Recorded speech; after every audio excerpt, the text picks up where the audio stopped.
I don't want to waste our valuable time out of the gate here on the repulsive nature of Joe Biden. What he did yesterday is worth an entire show, and it's, of course, being covered in the media. Understandably, there's so much happening. But he will go down as the worst president in American history, not just for what he did for 4 years. He's a treasonous scum, what he did in these last 24 hours. From these preemptive pardons to the whole family, he is one of the worst, most despicable human beings ever to become president of the United States. And in some ways, it makes what we're living through right now even sweeter. It makes what we are experiencing, we have more gratitude, because this is the type of mob leader they've always been. This is the type of mafioso type character. He just hit it better. Joe Biden will be remembered forever as the worst president and a vile man who slinked out of office in shame.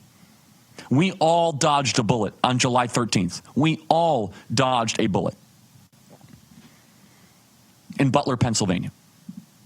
Right now, there is this simultaneous shock and awe strategy.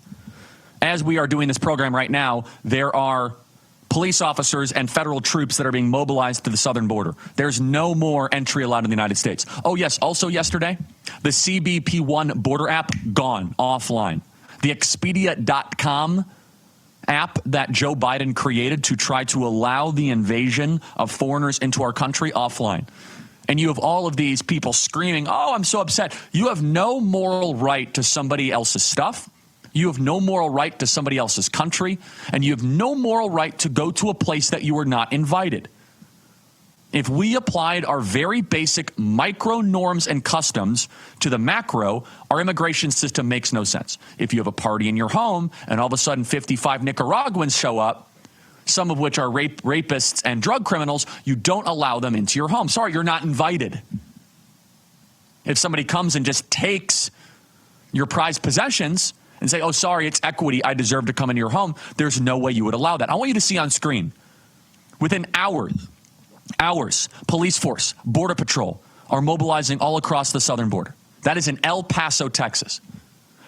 It was an intentional policy decision of the Biden administration to allow a open southern border. And what are country busters? There are two major country busters: inflation and open borders.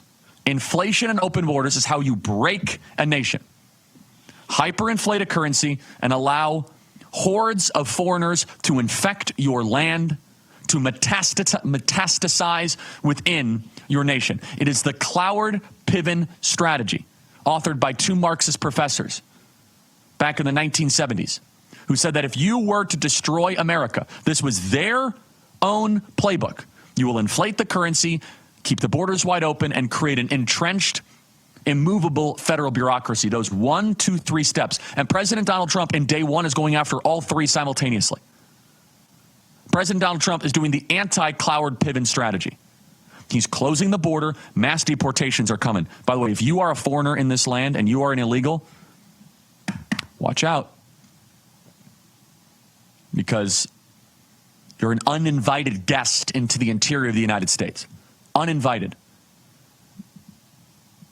ICE is finally going to be able to do their job. Border Patrol is going to be able to do their job. Department of Homeland Security is going to be able to do their job. President Donald Trump also, with incredible moral courage, recognized the cartels as foreign terrorist organizations. They're killing too many Americans. Why did Joe Biden not do that? Think about it. Think of how easy it would have been Joe Biden just to sign a piece of paper.